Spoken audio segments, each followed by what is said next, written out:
Here we go, top of the hour. You're watching CNN. I'm Brooke Baldwin. Breaking news from Capitol Hill. Top Senate Republicans urging the White House to withdraw Andy Puzder's nomination for Labor Secretary.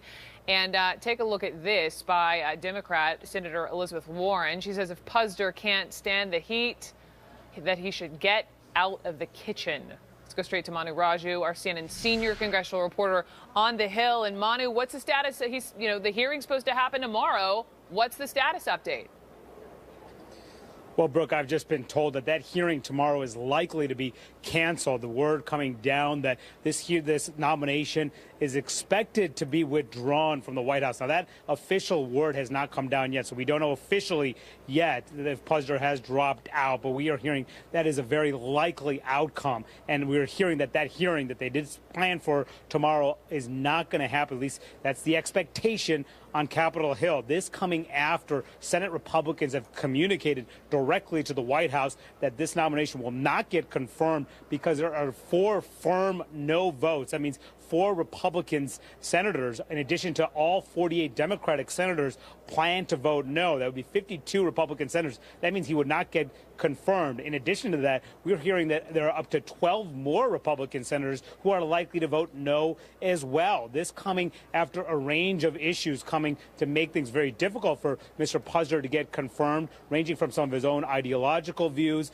over immigration, for instance, that have actually more moderate than a lot of conservative Republicans, but also liabilities from the past, his acknowledgement of a housekeeper that he employed who was an undocumented immigrant, as well as details from a very messy divorce from the 80s that have come out, as well as his ex-wife at the time going on the Oprah Winfrey show and saying that she was the victim of domestic abuse. Now, she has withdrawn those domestic abuse allegations and now supports Mr. Puzder's nomination. But all these things taken together have made it incredibly difficult for a lot of Republicans to stomach a difficult vote for Andrew Puzder, which is why the Republicans do not want to go forward with this nomination. They want Donald Trump to pull this back, to withdraw the nomination, because they want to move on to something else that will be a lot more politically palatable before a very difficult confirmation process. One reason why, too, we're hearing that confirmation hearing tomorrow is expected to be canceled, Brooke. All right, so this is obviously huge news, but just a little perspective on this. Why is it Andrew Puzder versus, you were covering the senators holding the floor over, Jeff Sessions or Betsy DeVos. We know that Capitol Hill switchboard was blowing up over phone calls over those potential picks. Even Rex Tillerson, we talked about the potential battle, and we've seen what happened there. Why is this happening, do you think, specifically with Puzder? Well, some of it is those things that I just mentioned, is liabilities from the past, but it also, in some ways, Brooke, is the sequencing. This coming after all those. Sorry, Manu, let me cut you off. Senator Elizabeth Warren speaking right now. Treating his own workers terribly. Indeed, he has dripping disdain for people who work for a living. This alone disqualifies him to be Secretary of Labor. But there's more. In recent weeks, it has come out that Mr. Puzder employed an undocumented immigrant in his household for years, and he didn't pay taxes on that employment. Yep, you heard that correctly. The Trump administration, which bellows about building a wall and pounds its chest about ripping millions of families apart with a deportation force, threatens to send millions of DREAM Act kids with deportation, has no problem putting a guy in charge of the Labor Department who cheats on his taxes and employs undocumented workers. The hypocrisy of that is pretty stunning, even for the Trump administration. And then there's the controversy over alleged spousal abuse. Over 25 years ago, Mr. Puzder's first wife appeared on an episode of Oprah Winfrey in a show about spousal abuse. I have watched the episode in which she appeared, as I believe every senator should. I found it extraordinarily troubling. Alongside his company's poor record of treatment of female employees, his highly explicit and sexualized ads, and his snide comments about sex discrimination, there is ample evidence that Mr. Puzder is a terrible choice to head the agency charged with ensuring that women and men are treated fairly in the workplace. And I understand that no matter who President Trump picks to run the Labor Department, I'm probably going to have a lot of issues with that person. But this is different. Andrew Puzder should not be the Labor Secretary. And if you ask the senators in this body, Republicans and Democrats, if you ask them behind closed doors with the cameras turned off, you will have a hard time finding people who think this divisive nomination is good for the country. It's been suggested that Mr. Puzder is, quote, tired of the abuse, close quote, that he's received during this confirmation process. Well, I think the workers at his companies are pretty tired of the abuse they've received while being at the mercy of an employer that doesn't care about them at all and who goes out of his way to squeeze them out of every last dime. That is literally the opposite of what we need in a labor secretary. I was prepared to question him on these issues tomorrow, but I hope it is true that he will withdraw his nomination before then.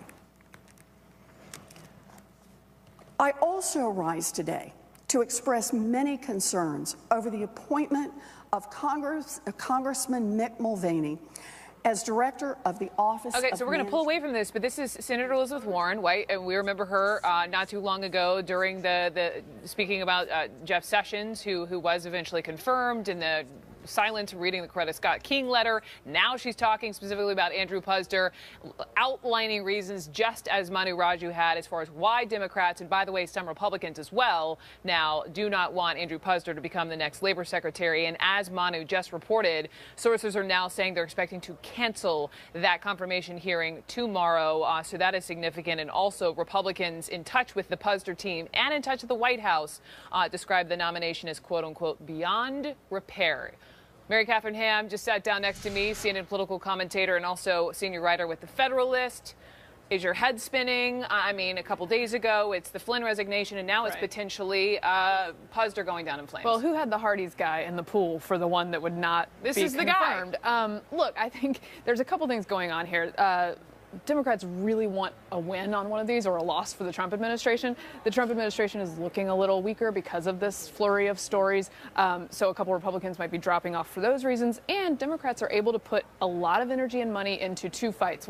The education secretary, because that's a pillar of their constituency, and labor. Labor, by the way, an area where Trump has been able to peel off votes. So perhaps that's part of the energy behind this. I think you're right that Democrats want to win. When you look at the math, though, from Manu, and I jotted it down, he said so far it looked like 12 Republicans could say no, 4 are a firm no. Jamie Gangel, who I listened to, who talks to a lot of senior Republicans, was saying perhaps it's also on the Republican side, now that Flynn is out and there's this black eye a little bit on the White House, that these Republicans feel like they can now say, no. Well, yeah, and there were plenty of Republicans who have been critical and who were critical during the election process. And so I think there's a sense that, oh, well, perhaps we can vent some of those concerns in this case. And again, there's rumors about what's in the divorce records that I think some may be very skittish about. Okay. So. Listening to you, I also got told that Manu Raju is chasing down lawmakers right now on Capitol Hill, as he does so well. Right? So as soon as he grabs someone to get reaction to this huge story, of course, we'll bring him on. You stay with me, but let me move to this other huge story, to President Trump's first joint news conference just a little while ago with the Israeli Prime Minister, Benjamin Netanyahu. And while Israel was certainly discussed, Russia came up. It was a dominating issue, as it should be, part of the news of the day. The news really specifically that CNN had confirmed that during even the campaign that Trump's aides were in constant contact with senior Russian officials. And that came to light during all this fallout this week with regard to now former NSA advisor Flynn. So Flynn is out. As you know, after he denied talking about sanctions with Russian ambassador to the U.S., But that was not the case. Instead of actually condemning the general, President Trump stood up there and said he was a great guy. General Flynn is a wonderful man. I think he's been treated very, very unfairly by the media, as I call it, the fake media in many cases. And I think it's really a sad thing that he was treated so badly. I think in addition to that, from intelligence, papers are being leaked, things are being leaked. It's criminal action, criminal act, and it's been going on for a long time before me. But now it's really going on. And people are trying to cover up for a terrible loss that the Democrats had under Hillary Clinton. I think it's very, very unfair what's happened to General Flynn, the way he was treated, and the documents and papers that were illegally, I stress that, illegally leaked. Here's where I'm confused, is we have President Trump saying that, you know, General Flynn is a wonderful man, and it was the the fake media, whatever, for the firing or for the tender resignation of General Flynn. 24 hours ago, Sean Spicer was standing in the briefing and said, no, it was an erosion of trust. Flynn misled the vice president. You can't have both. Right. Well, you Someone can ain't now. telling the truth. No, I think, look, it was fake media, but he real resigned, and they real accepted that resignation. So there was something going on here. And look, I think there's a lot of stuff here. I think Trump has some bones to pick with the systematic leaking from the intel community. He's furious with it. And it is something we should be concerned at, as well as concerned about the contacts with Russia. Yeah. But the principal in this case, who is General Flynn, walked back his denials. It's fairly clear that he was dishonest with Vice President Pence, and that's a fundamental problem. And so it's not the media's fault that he did that. And it's not a question of who's leaking what and why in this particular case. You can have those discussions about other things, but in this case, it seems fairly clear. I think you're right on the leaks, and I'm glad you brought that up, too, with regard to the president. Stay with me. Not quite finished with you, Mary Catherine Ham, because we also need to talk about a rather awkward, bizarre moment between President Trump and Prime Minister Netanyahu involving Israeli settlements. We'll do that coming up. Also ahead, more on this breaking news up on Capitol Hill. The president's pick for labor secretary could be the very first of his cabinet picks to go down in flames. We'll be right back.